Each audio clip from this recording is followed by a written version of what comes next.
मेरे गुरुदेव की महिमा बड़ी अद्भुत निराली है। मेरे गुरुदेव की महिमा बड़ी अद्भुत निराली है भर जाती वो सब झोली जो जन्मों से ही खाली है भर जाती वो सब झोली जो जन्मों से ही खाली हैं। यहाँ तम की नहीं सत्ता, यहाँ हर दिन दिवाली है। यहाँ तम की नहीं सत्ता, यहाँ हर दिन दिवाली है। भराया लोक अंतर में, नजर में प्रेम लाली है। मेरे गुरुवर शिव त्रिपुरारी, जिनकी महिमा भारी नजर में छा गए हैं के दिल में समा गए हैं। हो मेरे गुरुवर शिव त्रिपुरारी, जिनकी महिमा भारी नजर में छा गए।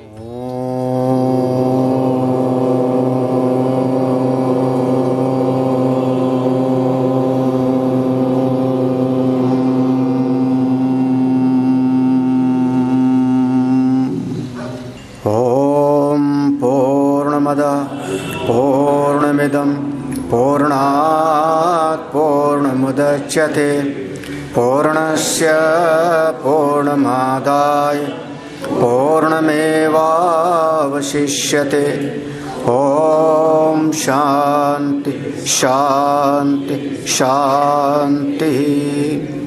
शंकरं शंकराचार्यं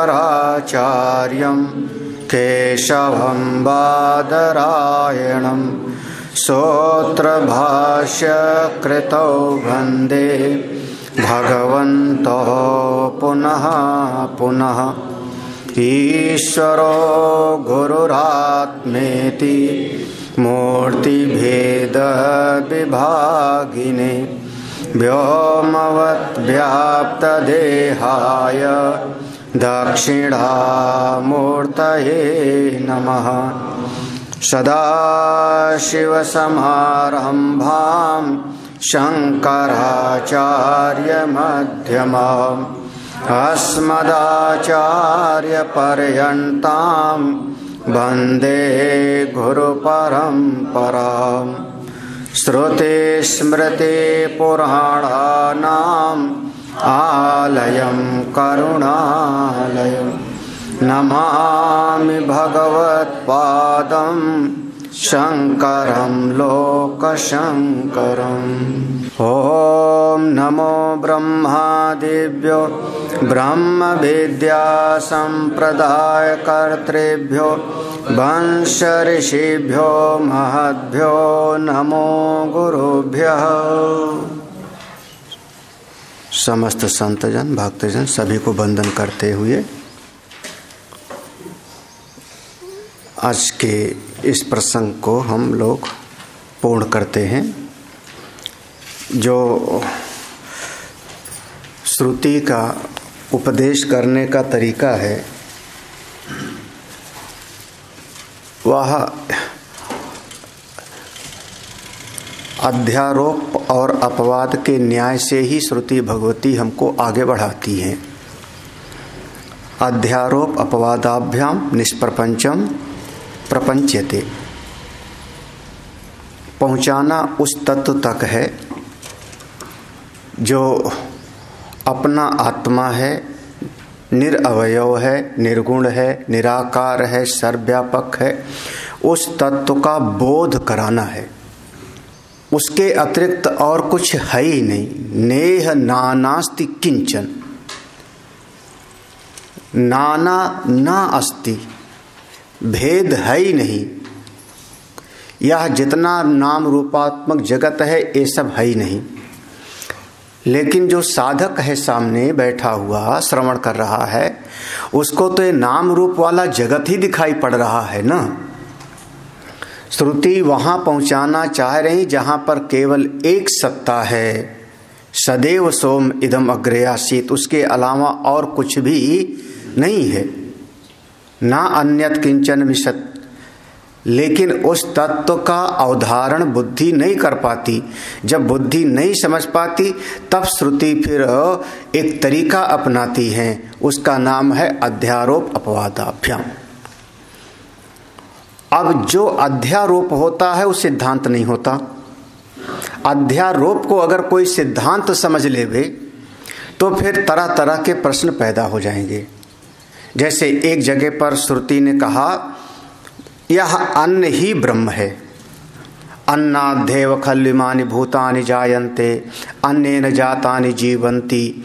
अन्न से ही ये पैदा हुआ, अन्न में ही स्थित है और अन्न में ही जाकर के ये सब लीन हो जाता है। यह जो अन्नमय कोश है यह ही ब्रह्म है, ऐसा लिखा।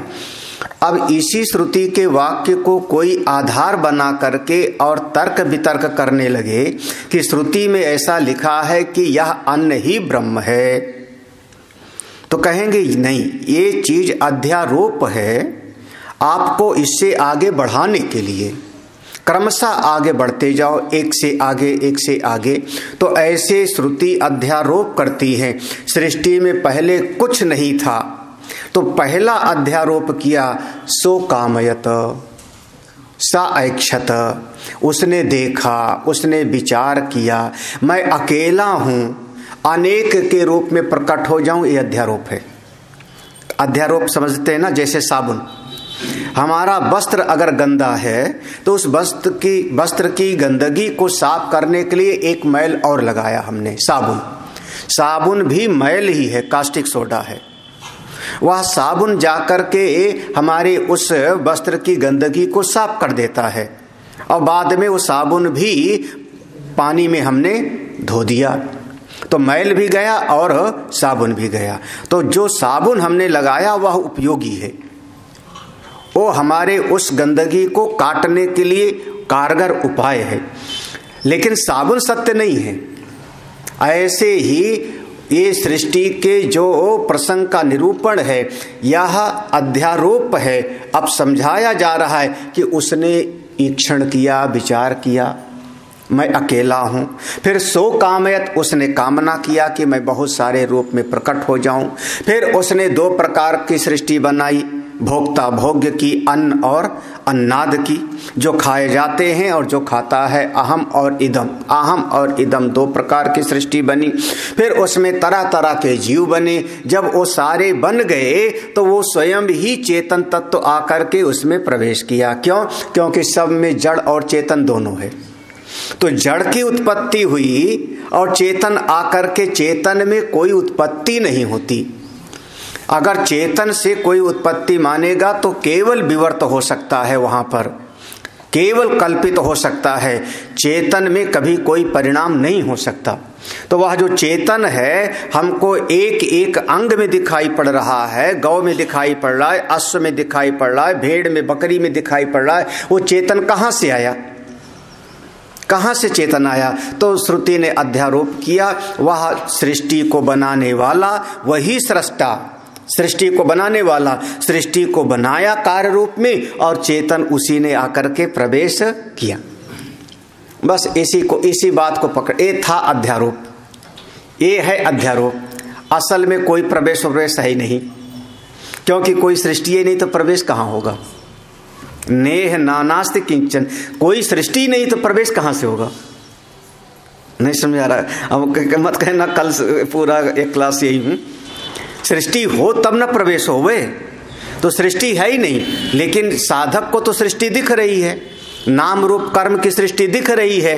तो श्रुति भगवती ने कहा हाँ, ये सृष्टि ऐसे बनी, ऐसे बनी, ऐसे बनी, ऐसे बनी, इस प्रकार से सृष्टि बनी। और जब सृष्टि बन गई तो उसमें उस चेतन ने प्रवेश किया। अब इसमें पूर्व पक्ष ने पकड़ लिया, वो चेतन ने प्रवेश किया। तो कैसे प्रवेश किया? कैसे प्रवेश किया चेतन ने? तो हमारे सामने कई तरह के दृष्टांत दिखाई पड़ते हैं। ऐसा हो सकता है, ऐसा हो सकता है, ऐसा हो सकता है। भगवान भाष्यकार कहते हैं ये भी सही नहीं जमेगा, ये भी सही नहीं जमेगा, ये भी नहीं सही जमेगा। कितने तरह के विचार कल हुए थे? 7-8 हो गए थे। हाँ, 7-8 हो गए थे। 7-8 हो गए थे ना, बस उतना ही काफी है आप लोगों को समझने के लिए।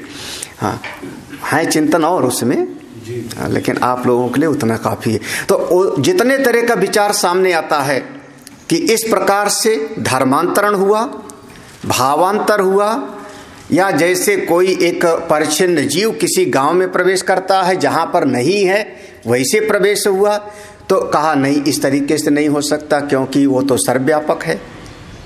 सर्वव्यापक ऐसे प्रवेश कैसे करेगा? हाँ, जैसे एक आदमी गांव में जाता है, बोले धर्मांतरण हो गया, बोले उसमें हो ही नहीं सकता। क्यों? क्योंकि उसमें कभी कोई विकार नहीं होता। वो अविकारो अयम उच्यते, वो आत्मा अविकारी है, ये हो नहीं सकता। बोले भावांतर हो गया। हाँ, भावांतर कैसे? एक क्रिया करके दूसरी क्रिया करता है, उसके भाव में परिवर्तन हो जाता है। पहले क्षुधा से ग्रसित था, अब वह तृप्त हो गया। बोले नहीं, ऐसा भी नहीं हो सकता। फिर वो वाला याद आया ना, सांप जैसे बिल में घुसता है।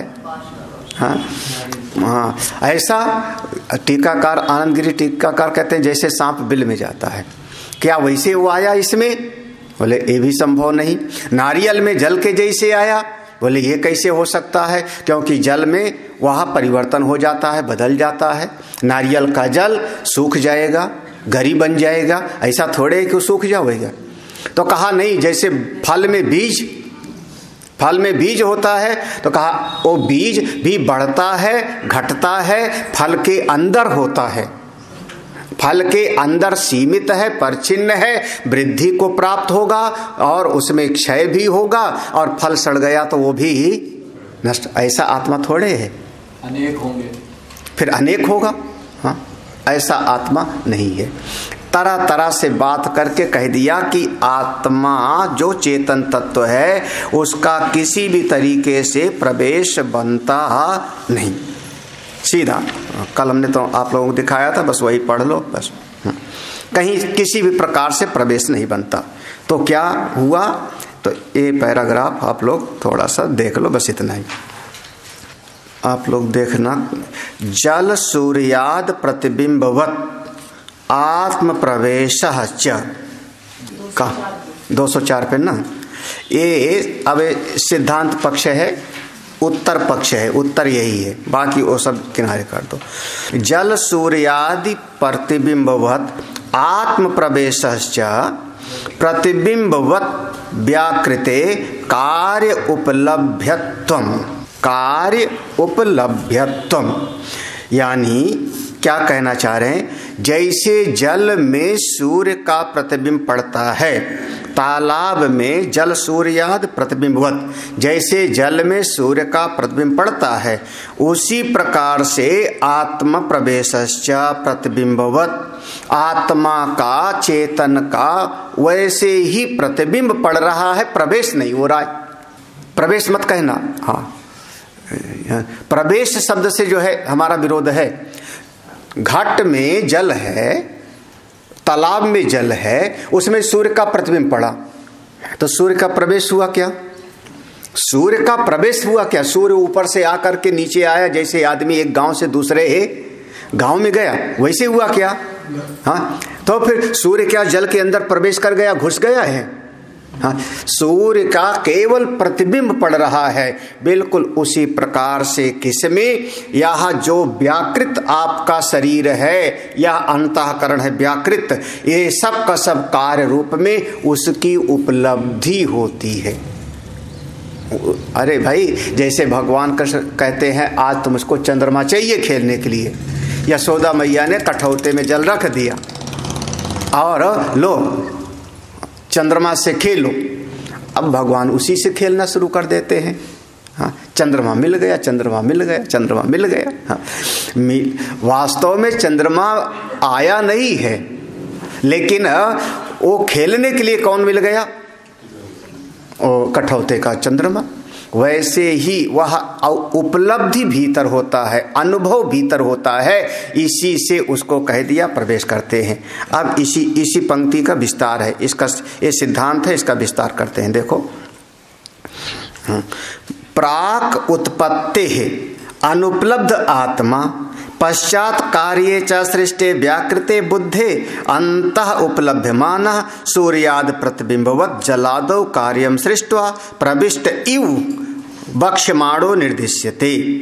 देखो, प्राग उत्पत्ति अनुपलब्ध आत्मा, जैसे अब शरीर वगैरह नहीं था जिस समय, इस पर वार्तिक बहुत लंबा चौड़ा है, इस बृहदारण्यक पर जो वार्तिक है, जैसे देखो बृहदारण्यक के मंत्र को समझाने के लिए भाष्य है, जिसका कहीं कहीं पर एक आध लाइन हम देख रहे हैं।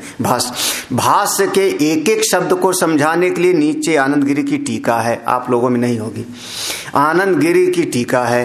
फिर उस भाष्य को समझाने के लिए सुरेश्वराचार्य ने इस पर वार्तिक लिखा है बृहदारण्यक उपनिषद पे, जो करीब 4 साल लगता है पढ़ने में। हाँ, तो वो अति विस्तार में है, तो वार्तिक में ऐसा शब्द आएगा।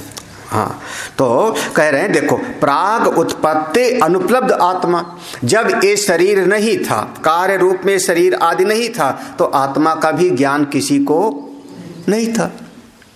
आत्मा को कैसे जानोगे? कहते हैं ना, शरीर माध्यम खलु धर्म साधन। आत्मा को जानने के लिए भी तो कोई ना कोई साधन तो चाहिए। तो शरीर ही नहीं था तो आत्मा को उपलब्धि कहाँ? अंतःकरण व्यक्त नहीं था, सूक्ष्म रूप में रहा होगा, बीज रूप में रहा होगा, लेकिन व्यक्त नहीं था, तो जानोगे कैसे? तो आत्मा की भी उपलब्धि पहले नहीं थी। कब? जब ये शरीर और अंतःकरण व्यक्त अवस्था में नहीं था, प्रकट नहीं था, तो आत्मा का भी अनुभव नहीं हो रहा था। प्राक उत्पत्ति अनुपलब्ध आत्मा। देखो, पश्चात कार्ये च सृष्टि, बाद में जब ये सृष्टि रूपी कार्य बन गया, फिर सृष्टि बन गई, 5 महाभूत बन गए, 5 महाभूत से फिर इंद्रियां बन गई, फिर उसके बाद अंतःकरण आदि बन गए, तो बुद्धे अंतः उपलब्ध माना। तो अंतःकरण, यहाँ बुद्धि माने अंतःकरण, अंतःकरण के भीतर, बुद्धि के भीतर उपलब्ध माना, वो आत्मा का अनुभव होने लगता है। बस, पहले आत्मा का अनुभव नहीं होता था, जब अंतःकरण बन गया तो इसी अंतःकरण से साधन करके, अंतःकरण को शुद्ध करके, श्रवण मनन निधिध्यासन के द्वारा अपने अंतःकरण में उसका अनुभव कोई कर लेता है, कोई ऋषि कर लेता है। तो अंतःकरण में ही उस आत्मा का अनुभव होता है। इसलिए कह दिया गया, सूर्यादि प्रतिबिंब वत जलादो, जैसे सूर्य का प्रतिबिंब जल में पड़ा, ऐसे हम कह देते हैं उस आत्मा का प्रवेश, प्रतिबिंब आपके अंतःकरण में पड़ा। क्यों? उपलब्धित्वात्, क्योंकि यहाँ उपलब्ध होता है, अनुभव होता है। असल में ना उसका प्रतिबिंब पड़ता है और ना उसका प्रवेश होता है, दोनों बातें, क्योंकि उससे अलग अंतःकरण भी नहीं है ना। आपके चेतन तत्व से अलग अंतःकरण भी नहीं है, नाम रूप शरीर आदि भी उससे अलग नहीं, वो सर्वत्र सर्वव्यापक है। तो सर्वव्यापक होते हुए भी उपलब्धि नहीं, अनुभव नहीं है। तो अंतःकरण के द्वारा अनुभव होता है, इसलिए हम कह देते हैं कि अंतःकरण में उसका आत्मा का प्रतिबिंब पड़ता है, या आप कह दो कि अंतःकरण में उसका प्रवेश हुआ। असलियत ये है कि ना प्रवेश है और ना ही प्रतिबिंब, दोनों नहीं है। उपलब्धि के कारण जहां उसका अनुभव हुआ, हम कह देते हैं कि हाँ, कह देते हैं कि यहां पर उसका ऐसा अनुभव हुआ। देखो, प्रतिबिंबवत जलादो कार्यम सृष्ट्वा प्रविष्ट इव, जो देखना शब्द क्या है, प्रविष्ट इव। इव माने, इव माने है नहीं, प्रविष्ट की तरह, हाँ, प्रतीत होता है नहीं। इव जैसे, हाँ, हाँ, प्रवेश के जैसे है। हाँ, लक्ष्यमाणो निर्दिश्यते, इसी प्रकार का लक्षण लेकर के निर्देश किया जाता है। कैसे? जैसे अभी इस मंत्र में आया था, सा एस ई प्रविष्टा, यही मंत्र में था। अब तुरंत मंत्र वाली बात पर आ जा, मंत्र में ये शब्द था, हाँ, सा एस ई प्रविष्टा। फिर दूसरी श्रुति में है, तत्सृष्ट्वा तदेव अनुप्राविशत। हाँ, ये कैसे? प्रविष्ट इव, प्रवेश नहीं किया है किसी भी तरीके से, जितने तुमने तर्क दिया था किसी भी तरीके से प्रवेश नहीं है, क्योंकि वहां पर 2 की सत्ता मानोगे आप। यहाँ क्या है, उसके एक के अलावा कोई सत्ता ही नहीं है। बस पहले अनुभव नहीं होता था, अंतःकरण के द्वारा ही उसका बोध होता है, तो हम कह देते हैं मान लो कि वो प्रवेश किया। मान लो। असल में उसका प्रवेश नहीं, क्योंकि वो सर्वत्र है, अंतःकरण में भी है, मन में भी है, बुद्धि भी है, उसके अलावा और कोई दूसरी सत्ता ही नहीं है। स एस इह, सा माने वो, येस माने यहाँ, ई प्रविष्टा वो सूर्य, यहाँ प्रतिबिंब, सा माने वह, एस माने प्रतिबिंब, यहाँ अंतःकरण में जल घट में प्रवेश किया, ऐसे हम कह देते हैं। तत्सृष्ट्वा उसने बनाया, उसने प्रवेश किया, कह देते हैं। फिर ये आया सा एतमेव सीमानम विदार्य, एतया द्वारा प्रापद्यत, वो उसी ने ये मूर्धा, सीमानम माने मूर्धा को फाड़, विदार्य माने फोड़ करके भीतर प्रवेश किया। फिर सा इयम देवता ऐक्षत, उसी देवता ने ऐसा विचार किया। हंत अहम इमाह तिस्रो देवता, अरे चलो हमें 3 प्रकार के देवता बनाते हैं, तेज आप और जल, तेज आप और पृथ्वी अग्नि। हाँ, हंत अहम इमाह तिस्रो देवता, मैं ही 3 देवता के रूप में प्रकट होता हूँ। कौन 3 देवता? नहीं, अरे राम राम, आज 16 तारीख हो गया, इतने दिन से उपनिषद पढ़ रहे हैं, और जैसे कोई शब्द आया उपनिषद में तुरंत पहुंच गए पुराण में, क्योंकि वो जिंदगी भर वही सुना हुआ है ना। हाँ, वो जो सुने हुए का संस्कार है वो मिटता ही नहीं। 3 देव माने कौन? बोले ब्रह्मा विष्णु। हाँ, 3 देव मिले रक्षा करें, सम्मुख रहें भवानी। हाँ, क्या है? सदा भवानी दाहिने, सम्मुख रहें गणेश, 3 देव मिल रक्षा करें, ब्रह्मा विष्णु। वो बचपन से रटा हुआ है, वो भूलता ही नहीं। 3 देव माने यहाँ पर तेज, जल और पृथ्वी। कौन 3 देव हो गए? हाँ, 3 महाभूत। हंत अहम इमा तिस्रो देवता अनेन जीवेन आत्मना अनुप्रविश्य इत, तो उस देवता ने विचार किया कि मैं 3 रूप में प्रकट हूं, तो 3 महाभूत के रूप में प्रकट हो गया। फिर वही अनेन, इसी के रूप में मैं इन सब में प्रवेश करके, इन सब में प्रवेश करके, जीवेन आत्मना अनुप्रविश्य, सब में प्रवेश करके और सबको और सृष्टि का निर्माण करूं, उसने ऐसा विचार किया। इति एवं आदि भी, ये जितने सारे मंत्र हैं प्रवेश करने वाले, वेद में उपनिषद में जहाँ जहाँ ऐसे मंत्र हैं कि वो प्रवेश करना चाहा, उसने कहा मैं बनाऊं, उसने सोचा मैं सब में प्रवेश करके शक्ति दूं, वहाँ सब का मतलब ऐसे है कि वह उपलब्धि स्थान है, आत्मा की वहां पर उपलब्धि होती है। असल में कोई प्रवेश और प्रवेश वहां पर है नहीं, प्रविष्ट इव। अब ये निष्पत्ति है, अब इसको युक्ति से देखो। ये श्रुति से कह दिया कि प्रवेश नहीं होता, कोई प्रवेश नहीं करता। हाँ, सब है, सब। हाँ ठीक, देखो फिर अब युक्ति देते हैं। देखो फिर से, ना तो सर्वगतस्य निरअवयवस्य दिक् देश कालांतर अपक्रमण प्राप्ति लक्षण प्रवेशः कदाचित उपपद्यते। ये अब जो है सूत्र वाक्य हो जाएगा। देखो सर्वगतस्य, तो माने विलक्षण, अलग से देखो, ना को बाद में ले आना।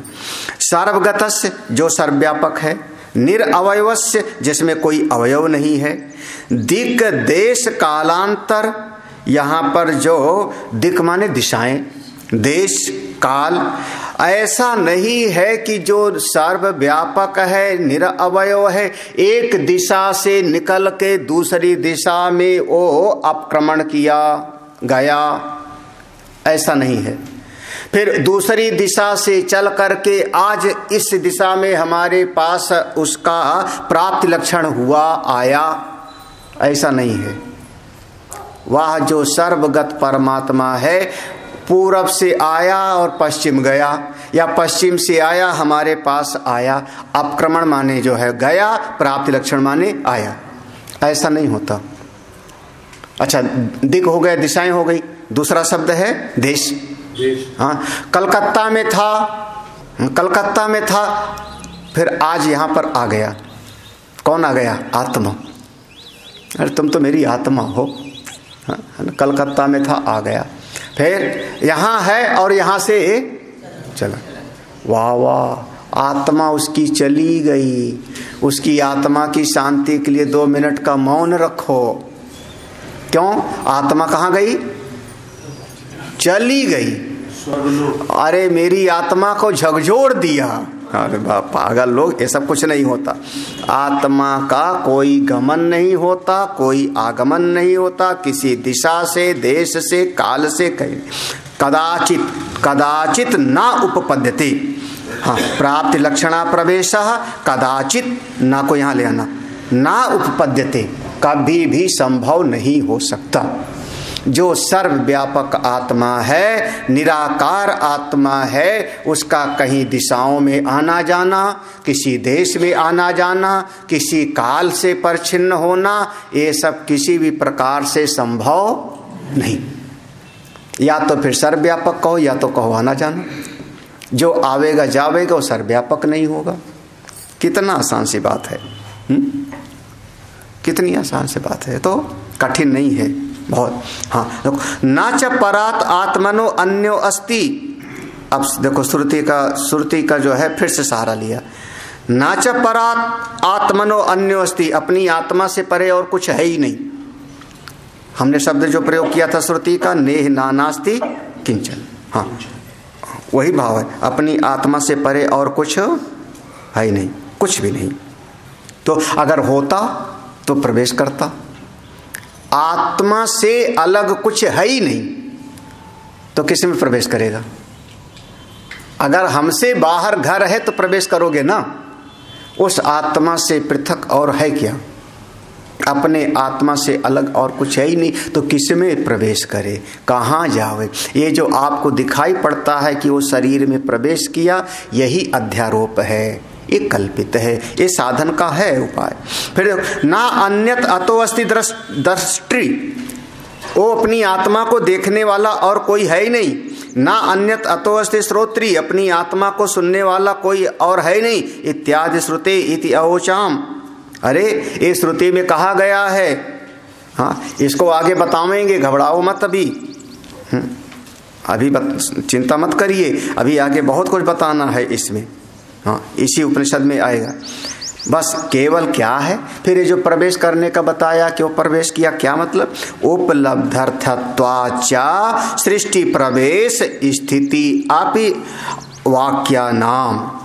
हाँ, उपलब्धर्थत्वाचा, उपलब्धि होने के कारण, आत्मा का अपने अंतःकरण हृदय में ही अनुभव होने के कारण सृष्टि प्रवेश की बात बताई जाती है। बस इतना ही है, क्योंकि अनुभव आप अपने से पृथक नहीं कर पाओगे, अनुभव कहीं अन्य देश में नहीं कर पाओगे, अनुभव अन्य काल में नहीं होगा। जब श्रुति कहती है आत्मा को ही जानो, आत्मा को ही अनुभव करो, तो श्रुति वही चाहती है कि अनुभव आपको अपने भीतर ही होगा। इसलिए उसको कह दिया कि उसने प्रवेश किया। असल में प्रवेश और वेश नहीं। कल पूरा क्लास यही था कि प्रवेश किया तो कैसे, है ना? तो जो जो कहोगे हम सब काट देंगे। ये सही नहीं, ये सही नहीं, ये सही नहीं, ये सही नहीं, नेति नेति। तो मतलब क्या? कोई प्रवेश और वेश नहीं, वो सर्वत्र है, सर्वव्यापक है। उपलब्धे पुरुषार्थत्व श्रृणुवात। भाई उपलब्धि के लिए पुरुषार्थ करना चाहिए, ये भी तो है ना। आत्मानम चेद बीजानीयात, कोई आत्मा को जान लेवे। कोई बिरला होता है जो आत्मा को जानता है। तद ब्रह्म तद विजिज्ञासस, उस आत्मा को जान। तो उपलब्धि भीतर होती है, उसके लिए पुरुषार्थ करना चाहिए। ये श्रुति में अनेक अनेक जगह पर वर्णन किया गया है। इसलिए अभी अगले ही मंत्र में आएगा, अगले मंत्र में आएगा आत्मानम एव अवेद, आत्मा को ही जानना चाहिए। तस्मात् सर्वम अभवत, जो आत्मा को जान लेगा उसके लिए सब एक हो जाएगा, कुछ अलग नहीं रहेगा। ब्रह्म विदाप्नोति परम, जो ब्रह्म को जान लेगा वो परम तत्व को जान लेगा। सा यौहा वै तत्परमं ब्रह्म वेद ब्रह्मयो भवति, जो इस पर ब्रह्म को जानता है पर ब्रह्म ही हो जाता है। देखो अब ये सब वेद के मंत्र हैं, पूरा भगवान भाष्यकार ने एक के बाद एक दूसरे में संगति है। फिर कैसे जानेगा? आचार्यवान पुरुषो वेद, जो आचार की शरण में होगा वही जानेगा। कब तक?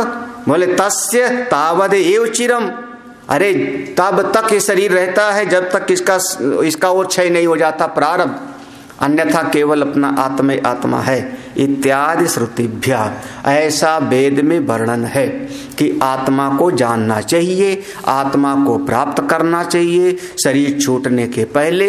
इसलिए आत्मा को कहाँ जाने, कहाँ जाने? पुरुषार्थ के लिए तो कह दिया उद्धरेत आत्मनात्मानम।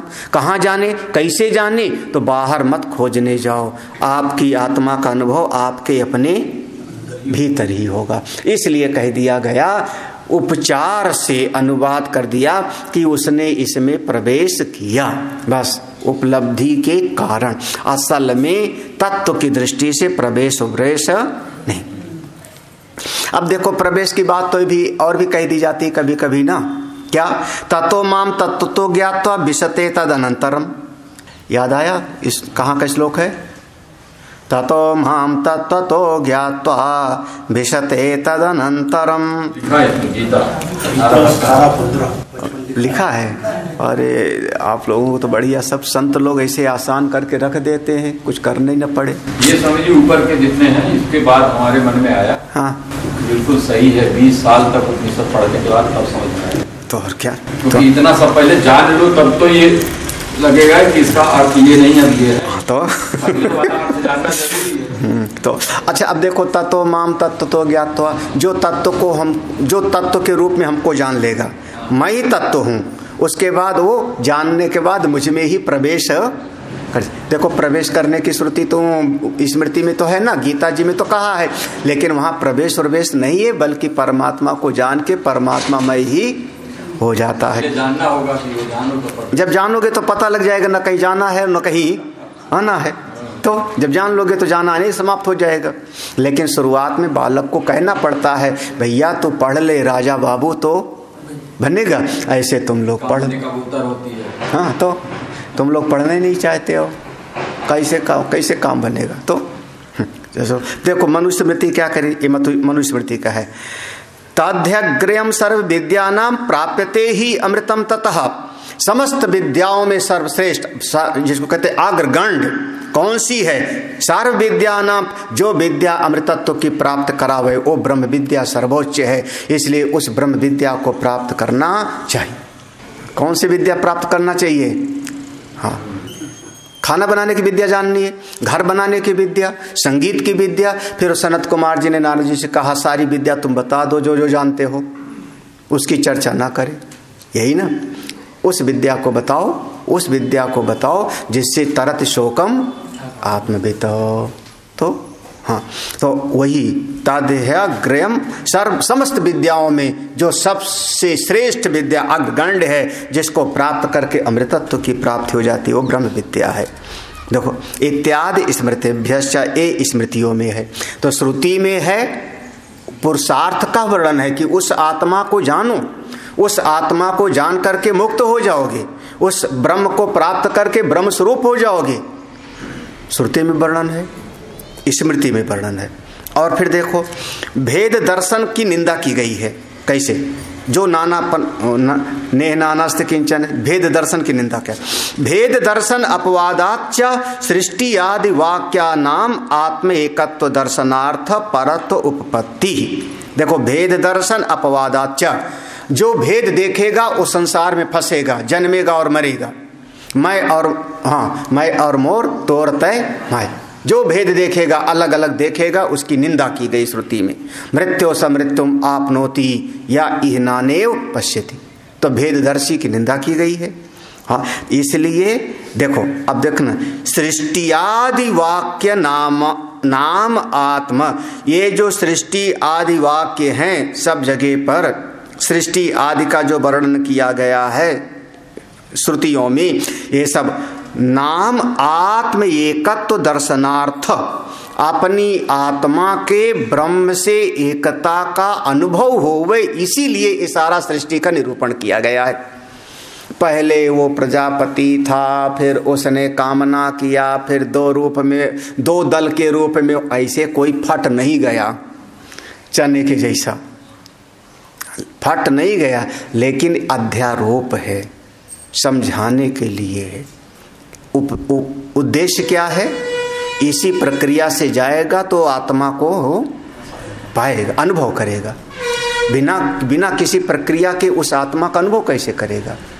तो प्रक्रिया को बताया जाता है। किस लिए? आत्म एकत्व दर्शनात्, आत्मा और ब्रह्म की एकता के दर्शन के लिए।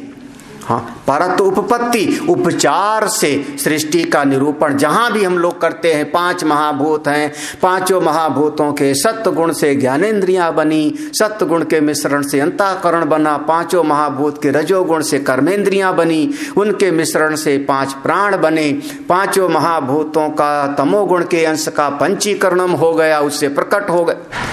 ये सब उपचार से है। हमको सृष्टि का वर्णन करना मेरा प्रयोजन नहीं है। सृष्टि को सत्य सिद्ध करना मेरा प्रयोजन नहीं है कि जगत, हम तो कहेंगे जगत मिथ्या। हम ये समझाना चाह रहे हैं कि इस प्रक्रिया से विचार करोगे तो वहां आत्मा तक तुम पहुंच जाओगे। क्या हुआ? आनंद। हाँ, और क्या? अब तुम पकड़ के बैठ गए कि अच्छा पहले आकाश बना, फिर उसमें 5 महाभूत वर्णन है, यहाँ 3 महाभूत क्यों वर्णन किया? अब लेकर के इसी पर लड़ाई शुरू कर दो।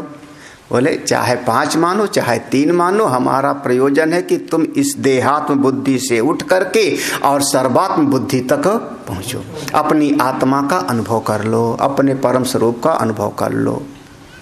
वहां तक पहुंचाना। अब उसके पहुंचाने के लिए कभी हमको कहना पड़ेगा उसने कामना किया तो हमने कह दिया। वो वहां तक पहुंचाने के लिए कभी हमने कहा उसी ने सृष्टि बनाई, बहुत बढ़िया भैया मान लो उसी ने बनाई, तो जिसने सृष्टि बनाई उसको जानो। हाँ, फिर कभी हमने कह दिया वो बनाया और वही आके सब में प्रवेश कर गया, बहुत बढ़िया, सब में प्रवेश कर गया तो उसको जानो जो प्रवेश कर गया। कहाँ प्रवेश किया? जहां प्रवेश किया वहां जानो ना। कैसे प्रवेश किया तुम इस पर क्यों लड़ाई कर रहे हो? अगर मान लो हमने ये कहा कि उसने सृष्टि बनाई, सृष्टि बना करके आपके अंतःकरण में प्रवेश कर गया, इसका मतलब आपके भीतर वो है। अगर तुम विश्वास करते हो तो इतना आपके भीतर वो है, तो श्रुति कह रही उसको जानो, तद विजिज्ञासु, उसको जानने का उपाय करो। आप लड़ाई करने बैठ गए, कैसे घुसा हो सांप में बिल जैसे। हाँ, बिल में सांप जैसे। मत सोचो, ये सब हमारा तरीका था आपको उस मार्ग पर ले जाने के लिए। अब देखो, इसलिए इसकी पूरा का पूरा निष्पत्ति है। तस्मात् कार्यस्थस्य उपलभ्यत्वमेव प्रवेश इति उपचर्यते। इसलिए कार्य रूपी जो अंतःकरण देह आदि है, ये कार्यकरण संघात, शरीर, अंतःकरण, मन, बुद्धि, इन सब में अंतःकरण में उस आत्मा का अनुभव होता है, इसलिए हम उसका प्रवेश कह देते हैं। उपचार से उपचर्यते, असल में प्रवेश वगैरह तत्वतः नहीं है, बल्कि साधन की दृष्टि से है। ओम तत्सत। बाकी है विस्तार में। अच्छा, अब इसी आत्मा को जानो जिसने इसमें प्रवेश किया। चलो, अब फिर हम बार बार कह रहे हैं ये प्रवेश किया है ना, जो यहाँ पर है उसी आत्मा को जानो। साधक ने कहा अरे आत्मा को जानेंगे बाद में, बहुत बाद में जानेंगे, अभी घर गृहस्थी का बड़ा काम है। तो आत्मा प्रिय है कि घर गृहस्थी? आत्मा प्रिय की घर गृहस्थी? अभी आप फंसा देंगे। जहां आत्मा कहा तो यही बैठो। वो ट्रक के पीछे लिखा था, ट्रक के पीछे लिखा था, जिनको जल्दी थी ऐसे ट्रक के पीछे लिखा था, जिनको जल्दी थी वो मतलब कहीं लड़ गए होंगे, ऊपर निपट गए। जिनको जल्दी थी वो चल। हाँ, मुंह क्यों छुपा रहे हो? जो जाने वाले हैं। हाँ, क्यों जा रहे हो? बोले वो बेटा बेटी, पोता पोती, बड़ी याद आ रही उनकी। अगला मंत्र देखो भैया, आप अपनी आत्मा के अलावा इस जगत में कहीं पर और कहीं पर प्रियता का आरोप करोगे तो आप रोगे। अच्छा, इसी में है। मंत्र पढ़ो, मंत्र पढ़ो। इसी में तदेतत् प्रेयः पुत्रात् प्रेयो वित्तात् प्रेयो अन्यस्मात्। अब मिल गया मंत्र ना, 8वीं कंडिका है। तदेतत्प्रेयः पुत्रात् प्रेयो भित्तात् प्रेयो अन्यस्मात् सर्वस्माद् अंतरतरं यद अयमात्मा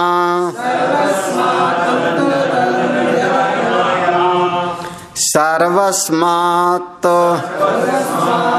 अंतरतरं यदयमात्मा सायो अन्यम आत्मनः प्रियं ब्रुवाणम् ब्रूयात् प्रियं रोत्स्यति इति ईश्वरो हा तथैव स्यात् आत्मानमेव प्रियमुपासीत् साया आत्मानमेव प्रियमुपासते नाहास्य प्रियं प्रमायुकं भवति।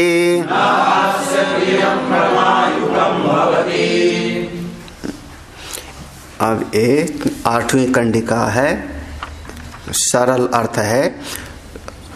पूर्व की जो कंडिका थी, ऋचा थी, उसमें बताया कि वह प्रवेश करके यहीं पर स्थित है। कौन? वह सृष्टा, जगत का नियंता, वह चेतन, आप आत्मा कह लो, परमात्मा कह लो, वो यहीं पर स्थित है। क्योंकि सब में बनाया और सब में वो प्रवेश कर गया, तो यहीं पर स्थित है। तो फिर उसी को जानो। जब वो यहीं पर है तो अभी जानो, यही ना। वो कहीं किसी और देश में नहीं है, किसी और काल में नहीं है, आपको छोड़ करके दूसरे में नहीं है, तो अभी जानो, इसी क्षण जानो। फिर जीव की स्थिति क्या है कि वो कहता है नहीं है तो आत्मा, आत्मा है, लेकिन आत्मा का हमारे कुछ थोड़े रहा है। तब तक थोड़ा हम ये वाला काम कर लें, ये वाली चीज कर लें, तो बाद में, जिसको आप लोग कहते हो भजन को आदमी टालता है, आगे करेंगे, बुढ़ापे में करेंगे, उस बात को। तात देखो मंत्र पर देखना, तात एतत् प्रेयः पुत्रात्, यह जो अपना आत्मा है, तत्, तत् माने वह, एतत् माने यह, ठीक है ना। वह ये अज्ञान के कारण जो वह दिखाई पड़ रहा है, श्रुति पर विश्वास करके मान लो यहीं पर है। जब अनुभव हो जाएगा तो अनुभव होगा वो दूर नहीं बल्कि अपने भीतर। हाँ, तो अभी ठीक है, अभी आप कहते हो वो आत्मा, वो परमात्मा, ये तत् यहीं पर है। किससे? बोले वो सबसे ज्यादा प्रिय है, सबसे ज्यादा प्रिय है। किससे? पुत्रात्, पुत्र से भी प्रिय ज्यादा कौन? आपका आत्मा, अपना होना, अपना होना, आपकी अपनी सत्ता। अब इस पर बहुत सारे विचार हैं महाराज, बहुत सारे चिंतन हैं। आप खुद अनुभव कर लो, खूब अनुभव करो पुत्र से। क्योंकि संसार में ज्यादातर माना जाता है ना, आत्मा वही जायते पुत्र, हमारी अपना स्वरूप ही पुत्र के रूप में उत्पन्न हुआ तो पुत्र जीव को प्रिय होता है, लेकिन पुत्र से भी प्रिय अपना आत्मा है। क्या बात है महाराज, आप लोग विचार करो, खूब अनुभवी हो, ज्यादा समझाने की जरूरत नहीं है। हाँ, नहीं, स्वाभाविक है। हाँ, वो प्रेम है, अलग चीज है, लेकिन जब अपने पर बना हुए, उसी पुत्र से अगर मेरे उसको भीतर वाले को कष्ट मिलने लगा तो आदमी कहता है हमारा तुम्हारा नाता खत्म। रोज अखबार में छपता है कहीं ना कहीं, मैं अपने पुत्र को अपनी जमीन जायदाद से बेदखल करता हूं, उसके किए गए कार्य का मैं जिम्मेदार नहीं हूं। ये अखबार में रोज छपता रहता, मुकदमा है कितने सारे जो है। हाँ, कितने सारे हैं। हाँ, तो एक नहीं, अपने शहर में ही, अपने शहर में 10 तरफ घूमो, देखो 4 दृष्टांत दिखाई पड़ जाएगा। पुत्र से भी कुछ चीज और है जो प्रिय होता है। हाँ, पुत्र से भी। अगर पुत्र प्रिय है तो जाओ चिपक कर रहो ना, गले लगाए रखो। हाँ, वहाँ भी जाओगे तो कहेगा अच्छा मम्मी बैठो तुम खा लेना, मैं जा रहा हूँ नौकरी पे। हाँ, घर पे वर्क एट होम करता होगा ना तो कहेगा अच्छा मम्मी बाद में बात करेंगे, अभी डिस्टर्ब मत करो हमको, अभी हमारी मीटिंग चल रही कनाडा से। पुत्रात् प्रेयः, पुत्र से भी प्रिय कौन? आपकी अपनी आत्मा। कटु सत्य है, कठोर सत्य है, कठोर सत्य है, कटु सत्य। पुण्य या सत्कर्म से भी आत्मा की अनुभूति होती है, और पुण्य या सत्कर्म से आत्मा की अनुभूति नहीं होती। मन शुद्ध होता है, पुण्य से मन शुद्ध होता है, आत्मा की अनुभूति नहीं होती। मन शुद्ध होता है, पुण्य कर्म सत्कर्म मन को शुद्ध करेगा। हाँ चलो अगला देखो, फिर अगली सब। प्रेयः वित्तात्, धन से भी ज्यादा प्रिय कौन? वही अपना आत्मा। तत् एतत् प्रेयो वित्तात्, वही अपना आत्मा जो यहां पर है। उस सूत्र को पकड़ के रखना। प्रवेश नहीं, वो पहले ही था, लेकिन मान लो हमने समझाया कि उसने इस अंतःकरण में प्रवेश किया, तो जो यहां पर है आपके भीतर, आप ही के भीतर है। अब बाहर वाले की बात नहीं है, कौन बैकुंठ कौन कैलाश में है, जो भीतर है वो आपको धन से भी ज्यादा प्रिय है। हाँ, ये तो बिल्कुल समझ में आ जाता है। चाहे जितना रुपया हो, जरा से बीमार हो जाए तो डॉक्टर साहब ले लो। क्यों? क्योंकि हमको कष्ट हो रहा है। धन से भी प्रिय अपना कौन? यहाँ पुत्र माने लक्षण है परिवार, पूरा का पूरा पुत्र ऐसा पूरे परिवार। अब यहाँ जो पुत्र शब्द है ना, केवल बेटे मत लेना, केवल बेटा मत लेना। यहाँ पुत्र माने क्या होगा? पत्नी से भी प्रिय आत्मा, पति से भी प्रिय आत्मा, भाई से भी प्रिय आत्मा, माँ से भी प्रिय आत्मा, पिता से भी प्रिय आत्मा, नाते रिश्तेदारों से भी प्रिय कौन? अपना आत्मा। वहाँ पुत्र माने उपलक्षण है समस्त परिवार के, सबसे। वित्तात् माने आपकी सारी संपत्ति, जमीन से भी प्रिय आपका आत्मा, सोना चांदी से भी प्रिय ज्यादा कौन? हाँ, ये नहीं बोलूं। हाँ, सब रखे रहते हो सोना चांदी। महाराज को जो है 11 रुपया दक्षिणा है, जथा भक्ति सथा शक्ति। सोना रखे रहेंगे। ये सोना तो सेकंड पति है हमारा। कहाँ कहाँ का? बोले एक एक जगह पहनने का 5-5 7-7 होगा। नहीं है किसी के पास? हम नहीं बोले।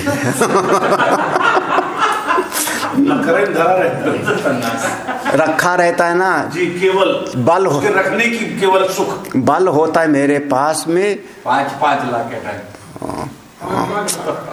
हर समय पर अंगूठी बदल जाती है। रात की पार्टी में अंगूठी बदल जाएगी, सवेरे अंगूठी बदल जाएगी, दोपहर में बदल जाती है। जैसे सैंडल बदल जाती, साड़ियाँ बदल जाती हैं। आप क्या समझते हो? रखे रहो, वो काम उम नहीं आता। अच्छा, वही जो सोना है, वो सोना नाक में पहना आपने और नाक पक गई, क्या करोगे उसको? नहीं पहने रखो। हाँ, क्यों? क्योंकि उससे भी प्रिय कौन हो गया? आपका आत्मा। आपकी सारी संपत्ति से, सारी प्रॉपर्टी से प्रिय आपका अपना आत्मा। देखो, पुत्रात्मा ने आपका जितना चेतन संबंध है पूरा का पूरा ले लो, पारिवारिक। वित्तात्मा ने जो आपकी संपत्ति। प्रेयो अन्यस्मात्, प्रेयो अन्यस्मात्, अन्यस्मात् माने जितना कुछ भी दूसरा है सबसे ज्यादा प्रिय आपको अपना आप ही लगता है। अब कपड़ा भी ले लो, उसमें घर भी ले लो, घड़ी भी ले लो, मोबाइल प्रिय कि आपका अपना आत्मा? नहीं। अगर गंगा जी में डूबने लगो, हाँ, तो मोबाइल का क्या करोगे? गंगा जी में डूबने लगो तो नहीं छूटता। आज के 10 साल पुरानी बात होगी, 10 साल 7 साल। हमारे पास एक मोबाइल था और बड़े शौक से वंदना ने खरीदवाया था। और अनुराग और निधि जाकर के हम ही गए थे दुकान पे। वो टावर था ना, कौन सा, चंद्रभानु वाला टावर, वहीं से खरीद के लाए थे। इतना बड़ा सा था और हम घूमने जाया करते थे यहीं गंगा जी। अब हमारा मन कभी कभी अंदर चले जाते, वो पत्थर पे जो है पाँव फिसला, पानी के अंदर पाँव फिसला और यूं लुढ़के, तो एक बार तो हाथ यूं किया मोबाइल वाला। मेरा अपना अनुभव बता रहा हूँ। मोबाइल वाला हाथ ऐसे किया, गिर गए तो कोई बात नहीं मोबाइल, और जब और लुढ़क गए तो फिर वो गंगा, वो भी नहाया फिर उसने फिर वो भी गंगा नहा लिया। तो जब आप पर पड़ जावे ना, वो कहते हैं बंदरिया अपने बच्चे को चिपकाए रखती है, लेकिन जब अपने पर पड़ जावे तो छोड़ देती है। तो अन्यस्मात् प्रेयो अन्यस्मात्। और क्या कहें, अब एक शब्द मिले, सर्वस्मात्। सर्वस्मात् माने सबसे। अब इसी का विस्तार आएगा याज्ञवल्क्य और मैत्रेयी संवाद में, जहाँ पर वो आएगा कि ना वा अरे पत्यु कामाय पति प्रियो भवति आत्मनस्तु कामाय पति प्रियो भवति ना वा अरे जाया कामाय प्रियो भवति आत्मनस्तु कामाय जाया प्रियो भवति। जहाँ पर ये आएगा इसी का विस्तार होगा। हमने रटाया था एक बार शायद सबको। हाँ, इसी उपनिषद का है। तो अब यहाँ पर सूत्र है, वो आगे विस्तार में आएगा। सर्वस्मात् अंतरतरम यद अयम आत्मा। सबसे ज्यादा प्रिय वही है। कौन? यद अयम आत्मा, जो आपका अपना चेतन तत्व है। सबसे ज्यादा आप खुद को प्यार करते हो। हाँ, सबसे ज्यादा ही। आप क्या समझ रहे हो? सबसे ज्यादा आपको अपनी सत्ता प्रिय है। अगर किसी ने कहा, देखो, सा यो अन्यम आत्मना प्रियम ब्रुवाणा, कोई कहता है नहीं मुझको तो ये वस्तु बहुत प्रिय है, मैं इससे प्रेम करता हूं, मैं इससे, देखो, साह यह अन्यम आत्मना, अगर कोई उससे कहे अन्यम आत्मना प्रियम, हमको अपने से ज्यादा ये प्रिय है, अपने से ज्यादा ये प्रिय है, अगर ऐसा कोई कहे अन्यम आत्मना प्रियम ब्रुवाणम, ऐसा कोई बोले तो आप उसको ब्रूयात बोल सकते हो। क्या बोल सकते हो? तुम्हारा प्रिय मर जाएगा। प्रियम रोष्यति इति, प्रियम रोष्यत इति। रोष्यत माने प्राण संरोध। रोष्यत का अर्थ होता है आवरण, प्राण संरोध, विनाश। ये तीनों शब्द। रोष्यत माने आवरण, पर्दा पड़ जाएगा। प्राण संरोध, उसके प्राण रुक जाएंगे, विनाश को प्राप्त हो जाएगा। जिससे अपनी आत्मा से अलग अगर कोई कहता है कि हमारा उससे प्रेम है, तो वह नष्ट हो जाएगा, वह मर जाएगा। अब यहाँ पर मैं बोल सकता हूँ, बाहर प्रवचन में होता तो हम कहते हैं रोष्यत माने रुलाने वाला। बाहर किसी से प्रेम करोगे तो तुमको वो रुलाएगा। यही बताया था ना, प्राण संरोध अर्थ है। अरे मरेगा कि नहीं? किसी से जिससे प्रेम कर रहे हो नाम रूप वाला है कि नहीं? यही ना। अगर आपने लोटे से प्रेम किया, कमंडल से भी प्रेम किया तो टूट जाएगा, नष्ट हो गया ना। अगर आपने एक पशु से प्रेम किया तो मर जाएगा ना। कौन रहे? जब मर जाएगा तो आप क्या करोगे फिर? रो कुत्ते की समाधि बनाते हैं। देख लो सर, ये तो उसको बता रहे हैं। विलाप करते हैं, 2 दिन खाना नहीं खाते, परिवार का कोई पशु मर जाए तो। हाँ, विलाप करते। क्यों? किसने रुलाया? वो मर गया, उसने नहीं रुलाया। वो तुम्हारा जो उससे प्रेम था उसने रुलाया। हाँ, तो वो रुलावेगा, दुख देवेगा, अपनी आत्मा से अलग कहीं पर रोया था। ईश्वरो हा तथैव।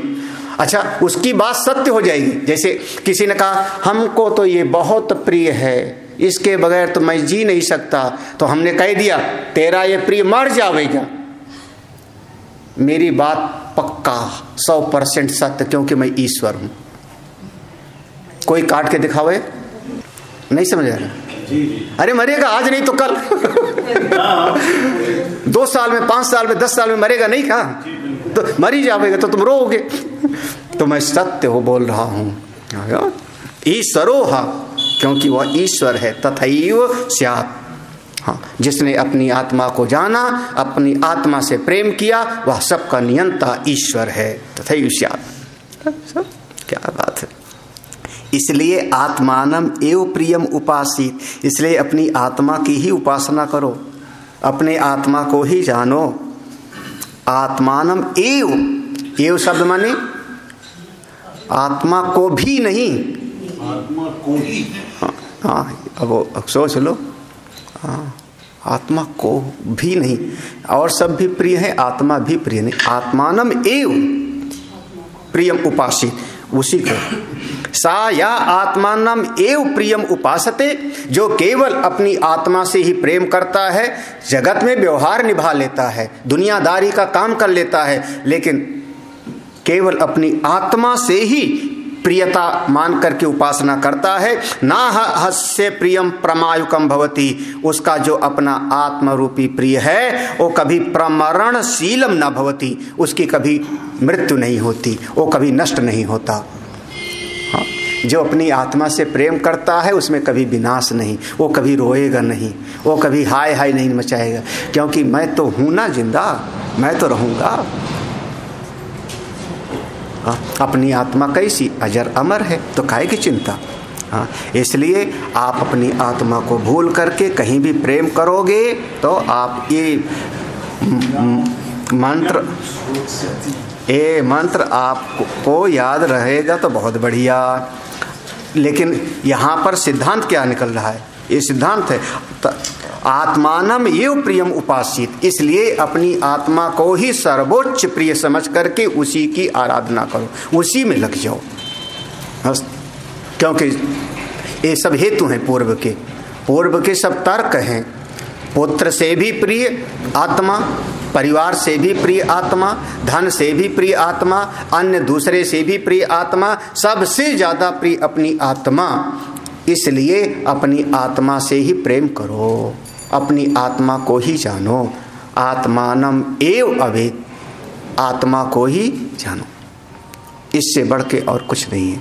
कोई दोष नहीं होता अपनी आत्मज्ञान के लिए, अगर कुछ भी छूट जाता है कोई दोष नहीं होता।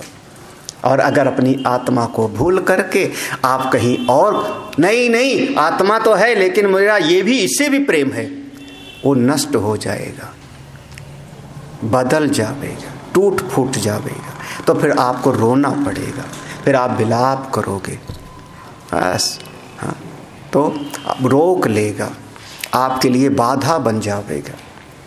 इसलिए केवल जगत में व्यवहार और पूरी तरह से अपना आत्मस्वरूप, यही कारण है कि कई बार संसार में लोग तत्ववेत्ता महात्माओं को, सन्यासियों को कह देते हैं बड़े निष्ठुर हैं, बड़े निर्मोही हैं।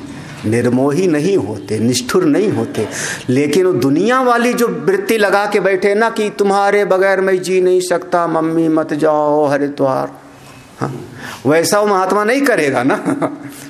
घर वाले ऐसे बोलेंगे ना, अरे इतना प्यार दिखाएंगे, मत जाओ वहां, टांग टूट गई फिसल के तो दवाई कौन करावेगा, और घर में टांग टूट जावे तो। जीवन बहुत विचित्र है इस जगत में, कहीं पर भी जो है, कहीं पर भी सुख नहीं, कहीं पर सुख नहीं, आत्मा में है। इसीलिए कहीं पर दिल मत लगाओ, यही तो गड़बड़ है। हाँ, व्यवहार निभाना अलग है। मैं अपनी आत्मा से प्रेम करता हूँ, मैं स्वयं से प्रेम करता हूँ। अहम अस्मि सदा भामी कदाचित ना हम अप्रिय, है ना। तो जो किसी से प्रेम नहीं करता वही सबसे कर पाएगा। वो ब्रह्म है, वो परमात्मा है, क्योंकि वो सबको समान मानता है। हाँ, अरे भाई भगवान ने कहा सबके भीतर बैठ के मैं भोजन पचाता हूँ 4 प्रकार का जो खाता है, अहम वैश्वानरो भूत्वा। तो असुर के भीतर बैठ के कौन पचा रहा है? और देवता के भीतर, हाँ, फिर बकरी के भीतर बैठ के कौन पचाया, और शेर के भीतर, तो सबके भीतर तो वही है। वो सर्वव्यापक है, वो सर्वव्यापक है। क्यों? क्योंकि किसी एक का नहीं है। तुम लोग एक का हो करके और चिपक करके और मरते हो, फिर हाय हाय प्रियम रोत्स्यति, बस। या तो मैं सबका हूं और या तो, क्या बात है, समझ गए आप? अन्वय व्यतिरेक, अन्वय व्यतिरेक, या तो सर्वव्यापक है, सब में है, और या तो किसी में नहीं। तो उस दृष्टि से देखो, तत्व दृष्टि से। खैर हर इच्छा आज यहीं पर पूरा करते हैं। आगे नवमीं कंडिका हम शाम को पढ़ेंगे, अभी तो इसको हम ज़्यादा नहीं पढ़ाएंगे। और ये जो नवमीं कंडिका आएगी ये थोड़ा सा जो है, तो अब यहाँ पर एक प्रश्न उठाएंगे। इस नवमीं कंडिका में एक प्रश्न है कि जिसको आप कह रहे हो जानो, जो सबसे ज़्यादा प्रिय है, उसको कैसे जाना जाता है, उसने क्या जाना, कैसे हुआ। और इसको प्रश्न उठा करके 10वीं कंडिका में वो महावाक्य आ जाएगा, अहम ब्रह्मास्मि। ओम पूर्णमदः पूर्णमिदं पूर्णात् पूर्णमुदच्यते पूर्णस्य पूर्णमादाय पूर्णमेवावशिष्यते। ओम शांति शांति शांति। हरि ओम। श्री गुरुभ्यो नमः। हरि ओम।